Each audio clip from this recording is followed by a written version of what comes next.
Recording. Periodic classification of elements, यानी कि तत्वों का आवर्त वर्गीकरण। यह हमारे अध्याय का नाम है। ठीक है बच्चों, और हमने पिछली क्लास में डोबरनियर के बारे में डिस्कशन कर ली थी, है ना। ये वॉल्यूम बढ़ाने से मेरी वॉल्यूम बढ़ती है बच्चों? अब जैसे अब बोल नहीं रहा हूँ कम भैया, हो रही है, नहीं भैया, अभी तो नहीं। यह बढ़ाने से बढ़ रही है।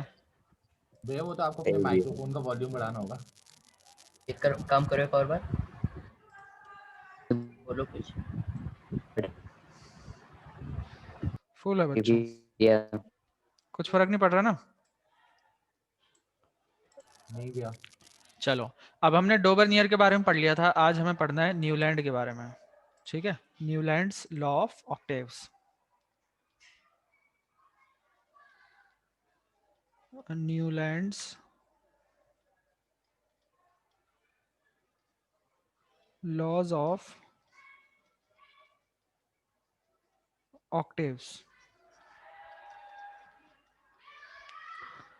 ठीक है, तो डोबरनियर ने क्या करा था, जितने भी उस टाइम पर एलिमेंट्स मौजूद थे उनको पहले तो इंक्रीजिंग एटॉमिक मास की फॉर्म में लगा दिया था, फिर उसने तीन तीन के जोड़े बना दिए थे, है ना, जिसको उसने बोला था ट्राइड्स, और बोला था ट्राइड में मौजूद तीनों एलिमेंट की प्रॉपर्टीज एक जैसी होंगी।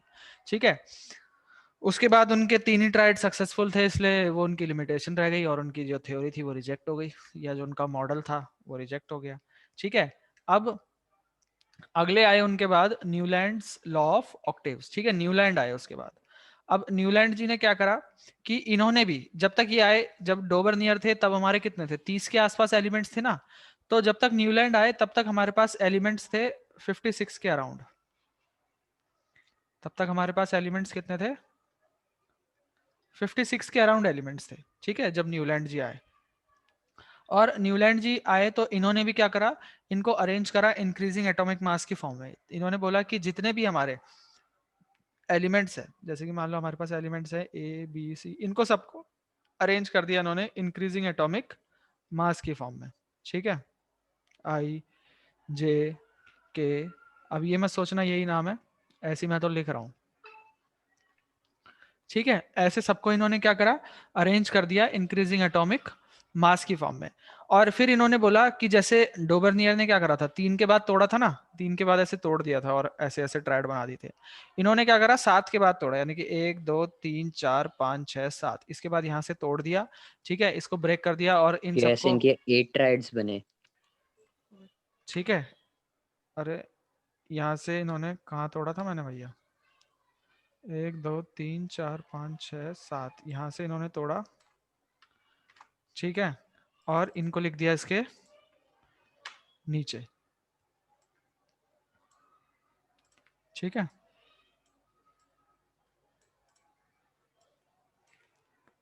इस तरह से।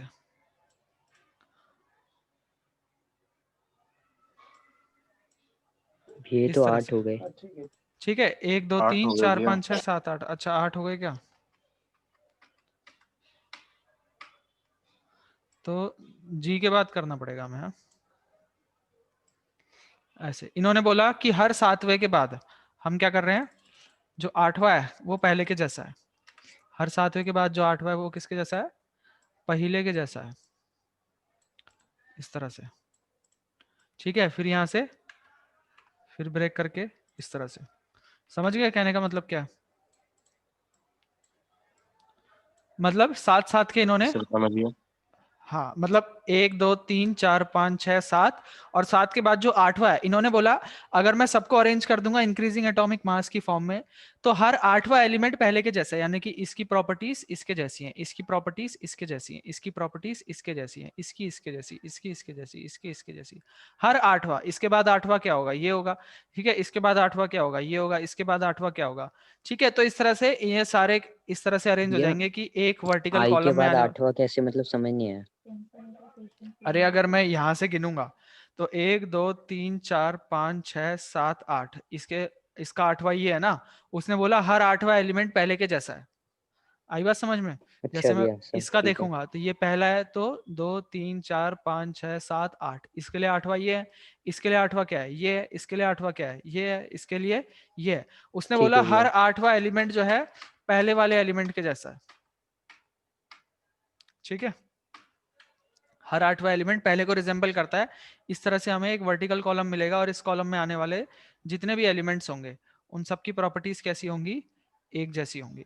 ठीक है, और इसने बोला कि ये वैसे ही है जैसे कि हमारे जो म्यूजिकल नोट्स होते हैं ना, जैसे हमारी जो सरगम होती है जिसमें हम बोलते हैं सा रे गा मा पा धा नी, और नी के बाद फिर से सा आ जाता है ना, फिर बढ़ जाता है सुर बस, है ना, रे, फिर दोबारा गा, फिर दोबारा मा, है ना, बस उसकी क्या हो जाती है, पिच चेंज हो जाती है। आई बात समझ में? तो सा के बाद क्या आ जाता है, हाँ इसके भैया। बाद 7वें के बाद दोबारा क्या आ जाता है, सा आ जाता है, रे के बाद दोबारा रे आ जाता है, बस उसकी पिच बढ़ जाती है। ये बात आई समझ में? तो इसने बोला ये म्यूजिकल नोट्स की तरह ही है। ठीक है, इंग्लिश में जो म्यूजिकल नोट्स होते हैं वो इस तरह से होते हैं, डो रे मी फा सो ला टी। ठीक है, हिंदी में होते हैं सा रे गा मा पा धा नी। वेस्ट में होते हैं डो रे मी फा सो ला टी, सा रे गा मा पा धा नी, डो रे मी फा सो ला टी। ठीक है, आवाज सेम सी ही आ रही है ना? आई बात समझ में? तो इन्होंने क्या करा, एक बार देखो पढ़ लेते हैं। The attempt of Dobereiner encourage other chemist to correlate the property of element. In 1866 Newland ने, एक इंग्लिश साइंटिस्ट थे, इनने अरेंज करा उनको in the order of increasing atomic mass. He started with the element having lowest atomic mass and ended at thorium which was the 56th element। उस time पर 56 elements थे। he found that every 8th element has properties similar to that of the first। हर 8वें element की properties पहले वाले के जैसी थी। he compared this to the octaves in music। और इसने उसको कंपेयर करा किससे, जो हमारे म्यूजिक में ऑक्टेव्स होते हैं यानी कि सरगम होती है। और इसीलिए इन्होंने इसको क्या कहा, लॉ ऑफ ऑक्टेव्स का। इसलिए इनको क्या कहा इसने, लॉ ऑफ ऑक्टेव्स का। ये सरगम का नियम है। ठीक है, it is known as Newlands law of octave. In Newlands octaves the property of lithium sodium were found to be similar. Sodium is the 8th element after lithium, है ना? तो जैसे इन्होंने क्या करा था, बोला था हर 8वां एलिमेंट पहले के जैसा होगा, तो जैसे लिथियम है, लिथियम की प्रॉपर्टीज किसके जैसी, सोडियम के जैसी आ गई।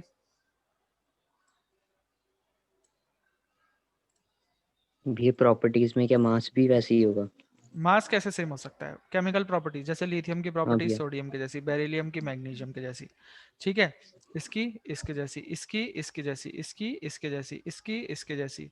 ठीक है, इसकी इसके जैसी, इसके जैसी, इसकी इसके जैसी, ये तीनों की एक जैसी, है ना? इस तरह से उसने देखा कि ये तो सेम प्रॉपर्टी वाले ही आ गए मेरे पास। और ये सबसे बड़ी बात ये कि ये तो हमारा डोबरनियर का ट्रायड भी था, है ना? लिथियम सोडियम पोटेशियम था कि नहीं था? हाँ भैया। हाँ।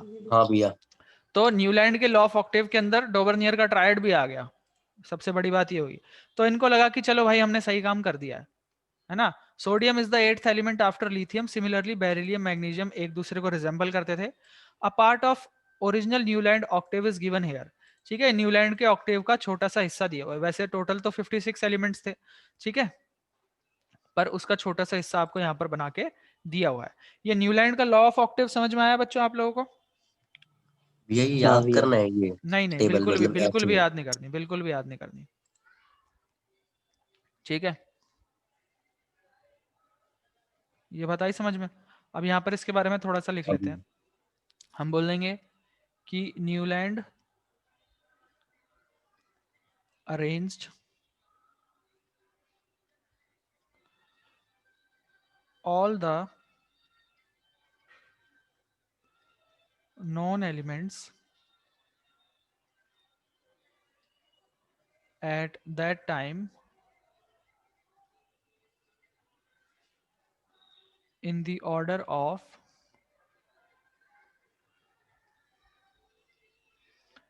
increasing atomic masses and found that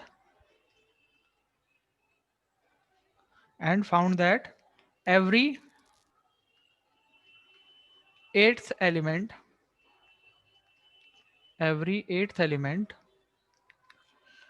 possesses the properties similar to that of the first one. ठीक है, हर 8th एलिमेंट की प्रॉपर्टीज कैसे थी, पहले एलिमेंट के जैसी थी। ठीक है, यही हमारा क्या लॉ ऑफ ऑक्टेव्स। अगर आएगा न्यूलैंड के लॉ ऑफ ऑक्टेव्स के बारे में लिखने का तो ये आपको 3 लाइन लिखनी है। आई बात समझ में? भैया हाँ, ये यहाँ क्लोरीन के नीचे कोबाल्ट और निकल है हाँ, क्लोरीन के भैया, नीचे इन दोनों कोबाल्ट। को एक साथ क्यों लिखा हुआ है फिर? इन दोनों को एक साथ इन्होंने इसलिए लिखा है कि इन्होंने क्या करा कि जो इनकी टेबल थी उसमें एलिमेंट को फिट करने के लिए कई कई जगहों पर ना इन्होंने दो दो एलिमेंट को भी फिक्स कर दिया। ठीक है, कई कई जगहों पर इन्होंने क्या कर दिया, दो दो एलिमेंट को भी फिक्स कर दिया, क्योंकि इनको टेबल में अच्छा इनको भैया, क्या करने थे, सभी एलिमेंट को ना फिट करना था। तो इन्होंने थोड़ा जबरदस्ती एक एक जगह पर दो दो एलिमेंट भी, कई मतलब जिनकी थोड़ी सिमिलर सी प्रॉपर्टीज थी और मास में ज्यादा अंतर नहीं था, उनको इन्होंने क्या करा, साथ साथ में ही रख दिया। ठीक है, और इन्होंने थोड़ी सी हाँ भैया, हवाबाजी कर दी और एक बड़ी स्टेटमेंट दे दी। ठीक है, थोड़ी सी इन्होंने हवाबाजी कर दी और एक बड़ी स्टेटमेंट दे दी। उस टाइम तक हमारे पास 56 एलिमेंट्स थे। ठीक है, और इन्होंने बोल दिया कि ये मैंने टेबल बना दी है, बस ये खत्म हो गया है, अब इसके आगे किसी को कुछ भी रिसर्च करने की जरूरत नहीं है, यही टेबल सही है। और आगे फ्यूचर में 56 एलिमेंट्स ही होंगे, मैंने इससे ज्यादा एलिमेंट ढूंढ के देख लिए, इससे ज्यादा एलिमेंट्स है ही नहीं, और फ्यूचर में कोई भी नया एलिमेंट डिस्कवर हो ही नहीं सकता। इन्होंने क्या बोला कि फ्यूचर में कोई भी नया एलिमेंट डिस्कवर हो ही नहीं सकता। नेचर में 56 एलिमेंट ही एग्जिस्ट करते हैं, इससे ज्यादा एलिमेंट हो ही नहीं सकते, नेचर में और कोई एलिमेंट है ही नहीं, टोटल 56 ही एलिमेंट्स है। लेकिन बाद में और भी नए एलिमेंट्स खोजे गए तो फिर इनकी थ्योरी फेल हो गई। आई बात समझ में? फिर इनकी बेइज्जती हुई। हाँ, हाँ भैया, तो इनकी समाज में थू थू हो गई। ठीक है, अब देखो बच्चों, अब हम इनकी लिमिटेशंस की बात करेंगे। इनकी लिमिटेशंस थी कई सारी, जैसी इनकी हवाबाजी थी उसी तरह से इनकी भर भर के लिमिटेशंस भी थी। सबसे पहली लिमिटेशन इनकी ये थी कि ये जो लॉ ऑफ ऑक्टेव्स है, ये जो हमारा लॉ ऑफ ऑक्टेव्स है इस तरह से चल रहा है, ठीक है, ये सिर्फ कैल्शियम तक ही फॉलो होता है, उसके बाद फॉलो नहीं होता। ये जो लॉ ऑफ ऑक्टेव्स है ये कैल्शियम के बाद फॉलो नहीं होता। मतलब कैल्शियम के बाद जो 8वां एलिमेंट है वो अपने पहले वाले एलिमेंट के जैसा नहीं है। हर 8वां एलिमेंट अपने पहले वाले एलिमेंट के जैसा नहीं है, ये इसके जैसा नहीं है, ये इसके जैसा नहीं है। मतलब कैल्शियम के बाद, जैसे कैल्शियम तक तो ऐसा है कि जैसा मैग्नीशियम है वैसा ही कैल्शियम है, कैल्शियम और मैग्नीशियम की प्रॉपर्टीज एक जैसी है, बेरिलियम की भी उसी के जैसी है, इसी तरह पोटेशियम, सोडियम, लिथियम इनकी भी एक जैसी है। बच्चों कहाँ से आवाज नहीं आई थी? भैया आपकी आवाज नहीं आई थी अभी बिल्कुल भी, मेरे को लगा कि क्या हो गया अचानक से। कहाँ से नहीं आई? भैया यहीं से, जहाँ पे आपने ये एरो लगाए ना, उसके बाद आपने बताया कि कैल्शियम से मतलब इनकी फॉलो नहीं होती, उसके हाँ बाद से नहीं आया बिल्कुल भी। हाँ, तो देखो कैल्शियम के बाद हर 8वां एलिमेंट जो है, जैसे कि क्रोमियम की एल्यूमिनियम की जैसी नहीं थी, इसकी इसके जैसी नहीं थी, मैंगनीज की इसके जैसी नहीं थी, आयरन की इसके जैसी, मतलब कैल्शियम के बाद हर 8वां एलिमेंट अपने पहले एलिमेंट के जैसा रिजेंबल नहीं कर रहा था, उसकी प्रॉपर्टीज उसके जैसी नहीं थी। कैल्शियम तक ही लॉ ऑफ ऑक्टेव्स फॉलो हो रहा था, उसके बाद हर 8वां एलिमेंट अपने पहले के जैसा नहीं था। जैसे क्लोरीन, फ्लोरीन, हाइड्रोजन ये एक जैसे हैं, पोटेशियम, सोडियम, लिथियम ये एक जैसे हैं, कैल्शियम, मैग्नीशियम, बेरिलियम ये एक जैसे हैं। ठीक है, और बोरॉन और एल्यूमिनियम एक जैसे हैं, ये इसके जैसा है, ये इसके जैसा है, ये इसके जैसा है। लेकिन यहाँ से ये इसके जैसा नहीं है, ये इसके जैसा नहीं है, मतलब ये मतलब ये कैल्शियम, कैल्शियम क्रोमियम के इसके बाद, जैसा नहीं है, हाँ एल्यूमिनियम जैसा। हाँ, कैल्शियम के बाद जो लॉ ऑफ ऑक्टेव्स है वो हमारा फॉलो नहीं हो रहा था। मतलब लॉ ऑफ ऑक्टेव्स जो है वो सिर्फ और सिर्फ कैल्शियम तक ही फॉलो हो रहा था, उसके आगे फॉलो नहीं हो रहा था। इसके बाद हर 8वां एलिमेंट पहले एलिमेंट के जैसा रिजेंबल नहीं कर रहा था। ठीक है, अब एक बात बताओ, जो लॉ ऑफ ऑक्टेव है अगर सिर्फ कैल्शियम तक ही फॉलो होगा, यानी कि 1 2 3 4 5 6 7 8 9 10 11 12 13 14 15 16 17, खाली 17 ही एलिमेंट्स पर लॉ ऑफ ऑक्टेव फॉलो हो रहा है, और उस टाइम पर एलिमेंट्स कितने थे? 56। 56। 17 3 जा 51 होता है, यानी कि 3 गुने से भी कम, 1/3 से भी कम तक में फॉलो हो रहा है लॉ ऑफ ऑक्टेव। तो ऐसी चीज को हम कैसे एक्सेप्ट कर सकते हैं? नहीं कर सकते ना, हाँ भैया, इसीलिए लॉ ऑफ ऑक्टेव जो है चल नहीं पाया। एक तो ये कमी थी इनकी। दूसरी कमी इनकी ये थी कि इन्होंने प्रिडिक्ट कर दिया था कि नेचर में 56 एलिमेंट्स ही हैं और आगे कोई भी नया एलिमेंट खोजा नहीं जाएगा। पर नेचर में आगे और एलिमेंट खोजे गए, पहली बात तो नए एलिमेंट खोजेगा, उसके बाद जो नए एलिमेंट थे उनको कहाँ पर रखा जाए ये हमको समझ नहीं आ रहा था।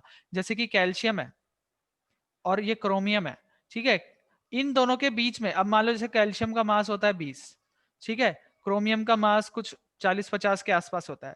अब इनके बीच में अगर मान लो कोई, सॉरी, कैल्शियम का मास 40 होता है, क्रोमियम का मास 50-60 के आसपास होता है। अब इनके बीच में अगर मान लो एक ऐसा एलिमेंट आ गया जिसका मास 45 है, तो उनको मैं इनके बीच में यहाँ पर कहाँ रखूंगा, मतलब टेबल के अंदर फिट नहीं हो पा रहा ना वो।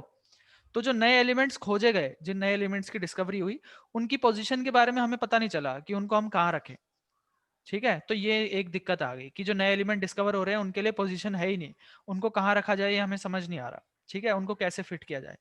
तीसरी इनकी लिमिटेशन ये थी कि अपनी टेबल में सबको फिट करने के चक्कर में इन्होंने एक एक जगह पर दो दो एलिमेंट्स रख दिए, ठीक है। इन्होंने क्या करा, कई बार कई जगहों पर एक एक जगह पर दो दो एलिमेंट्स रख दिए, और वो एलिमेंट भी इन्होंने इस तरह से फिट करे कि ये जो एलिमेंट्स है ये जिस कॉलम में रखे गए हैं, जैसे इस कॉलम में रखे गए हैं, तो ये इस कॉलम के जैसे हैं ही नहीं, ये किसी दूसरे कॉलम के जैसे हैं। जैसे कि जो कोबाल्ट और निकल है, इनकी प्रॉपर्टीज है आयरन के जैसी, इनकी प्रॉपर्टीज किसके जैसी है, आयरन के जैसी, पर इनको रखा गया आयरन से बहुत दूर।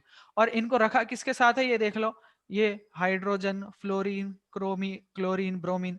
अब आप पिछले चैप्टर में पढ़ के आए हो, फ्लोरीन, क्लोरीन, ब्रोमीन, ये क्या होते हैं, हमारे हैलोजेंस होते हैं ना। हेलोएल हाँ भी हेलोजेंस हेलोजेंस होते हैं भैया। ये हेलोजेंस होते हैं ये। हेलोजेंस हाँ, ये सारे के सारे इलेक्ट्रॉन लेते हैं, ये सारे के सारे क्या करते हैं, इलेक्ट्रॉन गेन करते हैं। और कोबाल्ट और निकल तो क्या करते हैं, इलेक्ट्रॉन लूज करते हैं। कोबाल्ट और निकल हमारे मेटल्स हैं, और ये तीनों के तीनों क्या हैं, ये सारे के सारे नॉन मेटल्स हैं। नॉन नॉन मेटल है मेटल्स। तो भैया। बताओ, इतनी बड़ी गलती कर दी इन्होंने कि एक मेटल को रख दिया नॉन मेटल के साथ, बेकार है ये लगता है इनका तो। ठीक है। और जो इसका साथी था उसको रख दिया इससे बहुत दूर, ठीक है, उसको बहुत दूर रख दिया आयरन को। आयरन भैया, आयरन को। हाँ, आयरन को इनसे दूर रख दिया, बल्कि आयरन के जैसी इनकी प्रॉपर्टीज थी। तो ये तीन इनकी लिमिटेशंस थी। देखो यहाँ पर पढ़ लेते हैं। It was found that law of octave was applicable only up to calcium, as after calcium every eighth element did not possess property similar to that of the first। ये इनकी पहली लिमिटेशन थी कि कैल्शियम तक ही law of Octave follow हो रहा था, और कैल्शियम के बाद हर आठवां एलिमेंट पहले के जैसा नहीं था। अगली लिमिटेशन क्या थी कि it was assumed by Newland that only 56 element existed in nature and no more elements would be discovered। इसने बोल दिया था कि 56 ही एलिमेंट्स हैं और आगे कोई भी नया एलिमेंट डिस्कवर नहीं होगा। लेकिन बाद में नए एलिमेंट डिस्कवर हुए जिनकी प्रॉपर्टीज लॉ ऑफ ऑक्टेव में फिट नहीं हो पाई, समझ नहीं आया कि इनको कहाँ रखा जाए बीच में। थर्ड इनकी लिमिटेशन ये थी कि in order to fit elements into his table, Newland adjusted two elements in the same slot but also put some unlike elements under the same note. ठीक है, तो एक पोजीशन पे दो दो तो रख दिए, चलो वो तो हमने मान लिया कि चलो रख दो तुम एक जगह पे दो दो, लेकिन अनलाइक एलिमेंट्स को साथ में रख दिया, मतलब ऐसे एलिमेंट्स को साथ में रख दिया जिनकी प्रॉपर्टीज एक जैसी हैं ही नहीं, है ना। जैसे कि कोबाल्ट और निकल सेम स्लॉट में रखे हैं, हाँ भैया। और इनको फ्लोरीन, क्लोरीन, ब्रोमीन के साथ रख दिया जिनकी प्रॉपर्टीज इनसे बहुत अलग हैं। और भैया आयरन जो है वो कोबाल्ट निकल के जैसा है, उसको रख दिया उनसे बहुत दूर। ठीक है, इसलिए जो है लॉ ऑफ ऑक्टेव्स जो है हमारा क्या हो गया। भैया इसमें याद कहाँ तक करना है? अबे अभी से याद के पीछे पड़ गया। क्या कर रहा है, याद याद याद कर रहा है याद। अभी समझने का टाइम है अरे बेटा, तो कभी ना कभी तो करना है भैया। करवा रहा हूँ ना, टेंशन क्यों ले रहे हो। इतना बड़ा याद करना है भैया। क्या कर याद से। करवा रहा छोटा हूँ। करो भैया। हाँ ये आपका पहला पॉइंट हो जाएगा, ये आपका दूसरा पॉइंट हो जाएगा। In order to fit elements into, he adjusted two element in the same slot.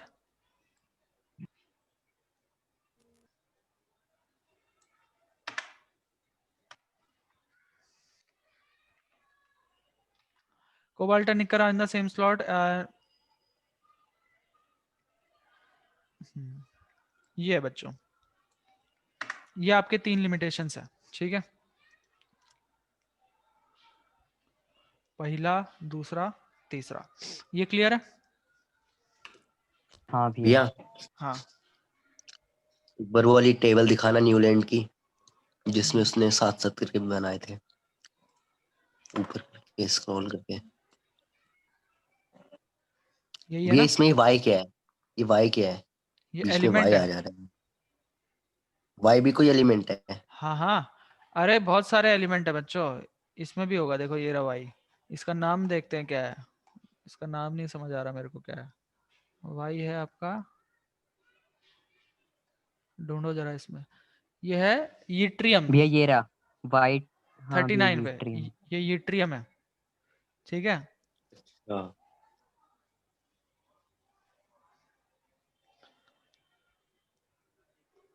भैया किसी को पूरी भी याद हो सकती है। अरे बच्चों कोई बड़ी बात नहीं है याद करना इसको,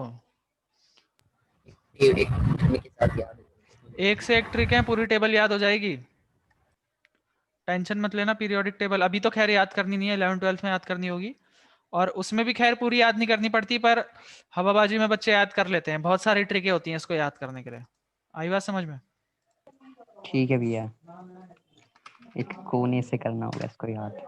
देखो दिखाता हूँ मैं आप लोग कुछ, कोई ढंग की दिख नहीं रही जिसमें नाम साफ साफ दिख जाए।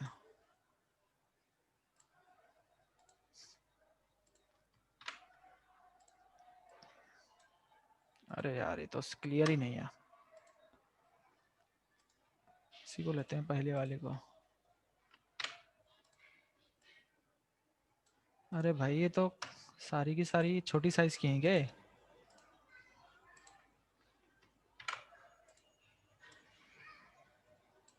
भैया डाउनलोड कर लो तब मेरे ख्याल से सही आएगी। अरे एक ही बात है ये बेटा। मैंने उस पर क्लिक कर लो और 1 मिनट तक वेट कर लो, फिर उसके बाद उसको कॉपी कर लो, सही आ जाती है।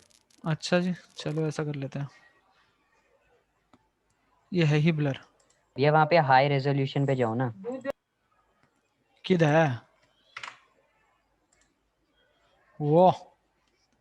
तगड़ा बताया इसने तो, अनिकेत ने तो। अनिकेत जी तो पावरफुल इंसान है। देखो बच्चों, थैंक यू। हाँ इनको याद करने के लिए आपको कुछ लाइन्स याद करनी पड़ती हैं, जैसे लीना की रब से फरियाद, ठीक है, लीना की रब से ना फरियाद, ठीक है, लीना की रब से फरियाद, ये आपको पूरा याद हो जाएगा। बेटा मांगे कार स्कूटर बाप रोए, ये भैया बाप भैया राजी। बाप रोए, बेटा मांगे कार स्कूटर बाप रोए, ठीक है। घर से स्कूटर क्या हो रहा है। बेटा मांगे सर कार स्कूटर सर बाप रोए, ठीक है। सर रोए में रो आएगा, राजी बोलेंगे तो रा। अरे कुछ भी बोल लो बच्चों, जिसने जैसे याद कर रखा है उसका वही है। ये है लीना की रब से फरियाद। ये देखो ये हमारी नोबल गैसेस हैं, ये इनको इसको आपको, छोड़ो, ये क्या याद करा रहे हैं। इनको याद करना, ये नोबल गैसेस हैं, इनको याद करना जरूरी है। हीना नीना और करीना की एक्सरे रंगीन, ठीक है, हीना नीना और करीना की एक्सरे रंगीन। अब पी ब्लॉक में आते भैया हैं हम। एक्सरे रंगीन कैसे हो गई। स्कूटर। हाँ पी ब्लॉक में आते हैं तो इसको ऐसे बोलते हैं, ब्रिंग आलू गोभी इन थाली। ये नीचे वाले रेडियो एक्टिव होते हैं इसलिए इनको पढ़ते नहीं है। ब्रिंग आलू गोभी इन थाली, ठीक है। और इसका होता है कार्बन, इसका याद नहीं आ रहा, ये है, भूल रहा हूँ बच्चों अभी। इसका होता है उससे टेपो, इसका क्या है, उससे टेपो। उससे टेपो, ठीक है। इसका होता है नेपाल पाकिस्तान, ऐसा कुछ होता है इसका, अभी याद नहीं आ रहे बच्चों। वो होता 11 है, मेरे को 12 तो में। भैया ना सेकंड पास वाला सब मस्त लगा था। बकवास। हाँ क्या कह रहे हो पंकज? अरे इसका ये होता है, ना पास और सब बकवास। ना पास ना और पास और सब बकवास। हाँ। हाँ तो बच्चों इनके लिए, सबके लिए एक एक लाइन होती है, आपको बस याद करनी होती है। इनको ना हम ग्रुप वाइज पढ़ते हैं, जैसे ग्रुप 1 के, ग्रुप 2 के, हर ग्रुप के लिए एक एक लाइन लिखवा देंगे आपको। उस लाइन को याद कर लोगे आप, सब याद हो जाएगा, इसकी टेंशन मत लो, ठीक है। हाँ भैया। जब वक्त आएगा तब सब हो जाएगा। और बच्चों ये तो छोड़ो, जो ये होती है ना, ये होती है लेंथेनॉइड और एक्टेनॉइड की सीरीज, ठीक है। ये हमारी लेंथेनॉइड कॉन्ट्रैक्शन है, ये लेंथेनॉइड्स की सीरीज है। इसके लिए कोई ट्रिक नहीं होती, इसके लिए कोई ट्रिक नहीं होती, पर इसको हमने सीधा ही रट्टा मार के याद कर लिया था। एक सीधा लाइन याद ये कर ली याद थी। करना इसको पक्का। नहीं याद नहीं करनी थी, ऐसी एक दिन सर ने बोला था याद कर दो, याद कर दी हमने, ठीक है। और कुछ नहीं बच्चों, आपको सीधा बोलते बोलते 4 बार बोला और याद हो गया। इसको सीधा हमने बोला, ला सी पर नड पम सम यू गड टब डाई हो अरटम यबलू, ला सी पर नड। ये क्या हो रहा है भैया, ये बड़ू बड़ू। बोलते बोलते बच्चों याद हो जाएगा, देखो, ला सी पर नड पम सम यू गड टब डाई हो अरटम यबलू, 4 बार बोलोगे याद हो जाएगा। ला सी पर नड पम सम यू गढ़ टब डाई हो अर टम यबलू। ठीक है, तो याद करने में तो क्या ही है, याद तो चीजें हो ही जाती है 2 मिनट में। भैया आपकी याद की स्टोरेज मेरे को लग रहा है ज्यादा हो रही है आजकल, बढ़ती जा रही है। अरे बढ़ती क्या जा रही है बच्चों, तो 12th क्लास की बात है। आप लोग भी बोलोगे 4 बार तो आपको भी याद हो जाएगा, इसमें कुछ मुश्किल चीज थोड़ी है। लगता है भैया आपको अभी आगे का भी याद हो चुका है, इतना सारा कर लिया अपने याद। चलो अब देखो बच्चों, पढ़ाई की बातें करते हैं, ये तो सब बाद की बातें हैं। अब हमारे नेक्स्ट है मेंडलीव्स पीरियोडिक टेबल। अब मेंडलीव जी आ गए हैं इसके बाद हमारे, मेंडलीव्स पीरियोडिक टेबल। ठीक है, अब देखो मेंडलीव जी क्या करके दिखाते हैं, इनको देखते हैं अब ये क्या नया जुगाड़ लेके आते हैं हमारे सामने।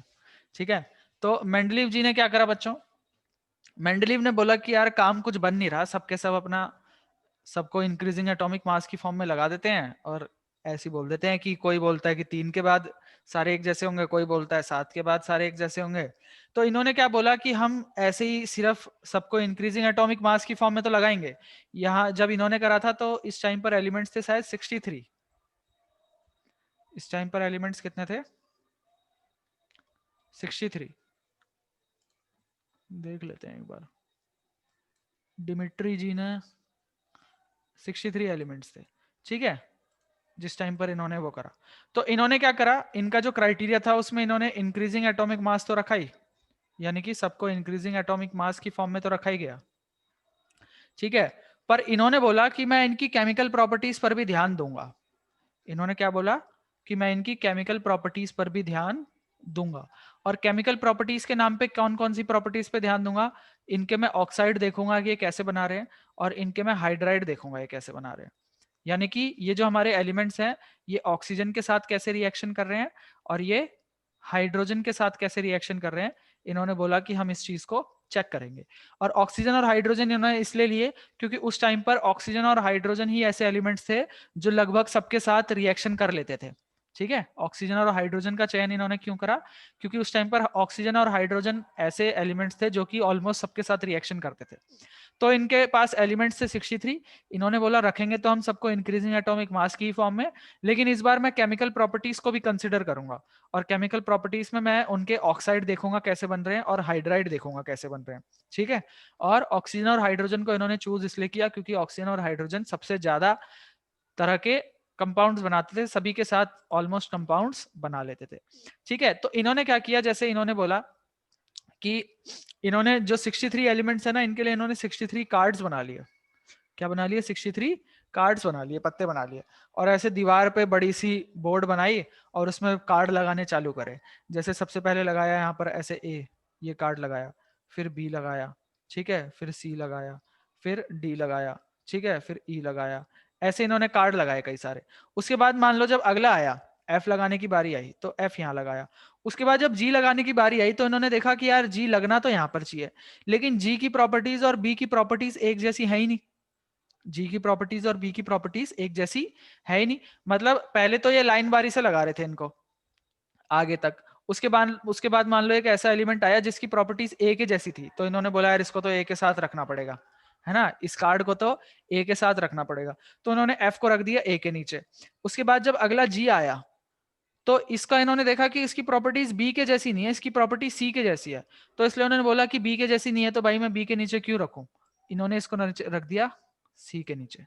ठीक है, अगला आया एच, उसको उसकी डी के जैसी थी तो उसको डी के नीचे रख दिया। अगला आया आई, इसकी ई के जैसी नहीं थी, इसकी मान लो किसके जैसी थी, एफ के जैसी थी, तो इसको यहाँ पे रख दिया। मतलब कहने का मतलब यह है कि इन्होंने कई सारे ना रिक्त स्थान भी छोड़ दिए अपनी पीरियोडिक टेबल में।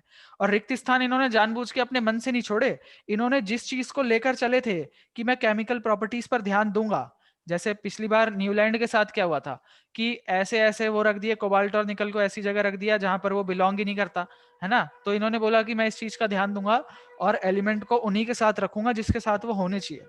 तो इसलिए इन्होंने अब ये एलिमेंट था ही ऐसा, अब जैसे G है जो इसको B के नीचे हम रख ही नहीं सकते क्योंकि इसकी प्रॉपर्टीज B के जैसी है ही नहीं, इसकी C के जैसी है तो इसको C के नीचे रख दिया। इसी तरह H की D के जैसी थी, इसको यहाँ पर रखा। अब I की E के जैसी है ही नहीं तो इसको E के नीचे क्यों रखेंगे, इसकी A के जैसी है या F के जैसी है तो इसको यहाँ पर रख दिया। अब I के बाद क्या आता है, I के बाद J आता है। J की मान लो ना इसके साथ मैच कर रही है ना इसके साथ मैच कर रही है, J की प्रॉपर्टीज इसके साथ मैच कर रही है तो इसको इसके साथ रख दिया। तो ऐसी टेबल बनाने के चक्कर में जो इनकी टेबल बनी ना, उसके अंदर बहुत सारे रिक्त स्थान थे, जिसको पहली नजर में देखा जाए तो ऐसा लगेगा ये क्या भैया टूटी वो फूटी। भर चुके हैं। ठीक है, सुन लो, कोई नहीं पहले। ठीक है, तो ऐसी टेबल बनाई इन्होंने जिसको पहली नजर में देखा जा रहा था तो ऐसा लग रहा था ये तो टूटी फूटी सी टेबल बना दिया यार, बहुत सारी खाली खाली जगह है इसमें। ठीक है, और कई बार ऐसा भी था कि जैसे J के बाद जो K आया, K की प्रॉपर्टीज E के जैसी है ही नहीं, इसकी प्रॉपर्टीज फिर से D के जैसी है, तो इसको भी इसने कहाँ रख दिया, K को भी यहीं पर रख दिया। मतलब जैसे न्यूलैंड ने करा था ना कि A की पोजीशन पर दो दो एलिमेंट रख दिए थे, ऐसे इन्होंने भी करा कि एक पोजीशन पर दो दो एलिमेंट रखे। पर ऐसा इन्होंने इसलिए करा क्योंकि J की भी उसी के जैसी थी और J के बाद K आता है, K की भी D के जैसी है, तो उसको D के नीचे ही तो रखेंगे ना, E के नीचे थोड़ी रखेंगे जबरदस्ती, रखना ही है करके। तो इन्होंने केमिकल प्रॉपर्टीज पर काफी ध्यान दिया और इसके हिसाब से जो इनकी टेबल बनी वो इस प्रकार बनी कि उसमें कई सारे रिक्त स्थान थे। और जब लोगों ने बोला कि भाई साहब आपकी तो टेबल बड़ी टूटी फूटी सी बनी है, इसके अंदर तो रिक्त स्थान है, बहुत सारी खाली जगह है, ये खाली जगह में कौन आके बैठेगा, आप बैठोगे क्या इसमें? तो उन्होंने बोला ये जो खाली जगह है ना, इसमें फ्यूचर में जो एलिमेंट आएंगे वो इसमें जो फ्यूचर में एलिमेंट डिस्कवर होंगे वो अपने आप यहाँ पर फिट हो जाएंगे। मतलब इन दोनों के बीच में एक नया एलिमेंट ऐसा डिस्कवर होगा जिसकी प्रॉपर्टीज बी के जैसी होंगी, तो उसको यहाँ पर रख देंगे हम, है ना। और ऐसा हुआ भी। तो जब ऐसा होने लगा तो लोगों को इनकी टेबल के ऊपर और ज्यादा भरोसा बढ़ने लगा। आई बात समझ में? तो इसलिए भी इनकी टेबल की एक अचीवमेंट थी, इनकी एक खास बात थी। आई बात समझ में इनकी टेबल कैसी थी? ये इनकी टेबल का एक हाँ दृश्य। भैया। ये क्या है भैया नीचे इनके 6 पॉइंट ये सब ये क्या लगाया है?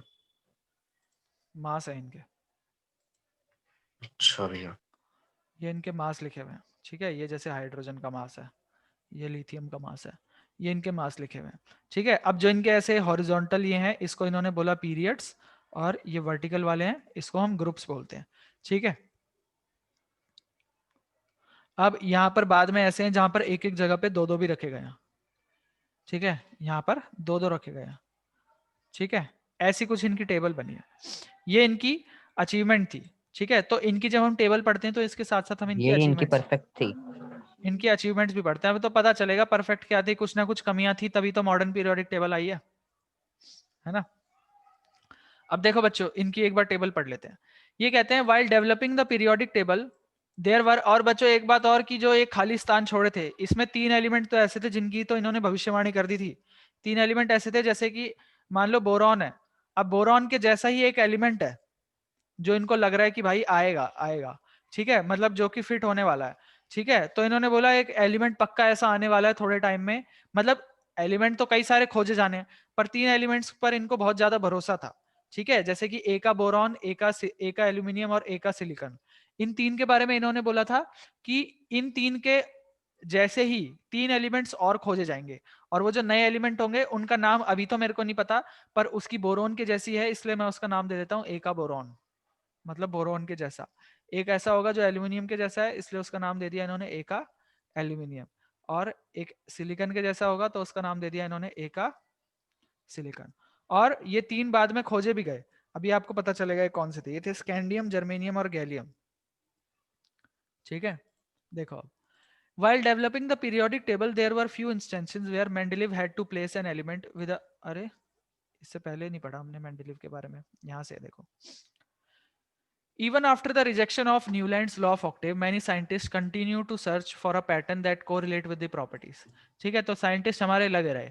The main credit for classifying elements goes to Dmitry Ivanovich Mendeleev, a Russian chemist. He was most important contributor to early development of periodic table of elements, wherein elements were arranged on the basis of their fundamental properties, the atomic mass, and also the similarity of chemical properties. इसने किस चीज का ध्यान दिया? Atomic mass का और chemical properties की similarity का। तो जब मेंडलीव ने अपना काम स्टार्ट करा उस टाइम पर 63 एलिमेंट्स थे। इन्होंने क्या करा? एटॉमिक मास देखा, उनकी फिजिकल और केमिकल प्रॉपर्टीज देखी, और केमिकल प्रॉपर्टीज में मेंडलीव ने किस चीज पर कंसंट्रेट करा? ऑक्सीजन और हाइड्रोजन पर। ठीक है, उसके बाद कहता है he selected hydrogen and oxygen as they are very reactive and formed compound with most of the elements.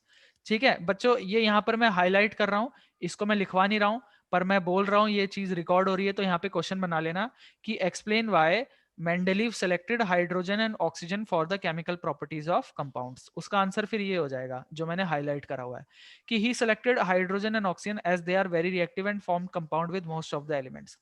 The formulae of hydride and oxide formed with these elements were treated as one of the basic properties. उसके बाद उसने 63 cards बनाए और हर card के ऊपर उनकी properties लिख दी। ठीक है, और उसके बाद सॉर्टिंग कर दी, कार्ड्स को पिन कर दिया, टेबल पर लगा दिया, वॉल पर लगा दिया। ठीक है, he observed that most of the element got a place in the periodic table and were arranged in the order of increasing atomic mass. It was also observed that there occurs a periodic reoccurrence of element with same physical and chemical properties. और जो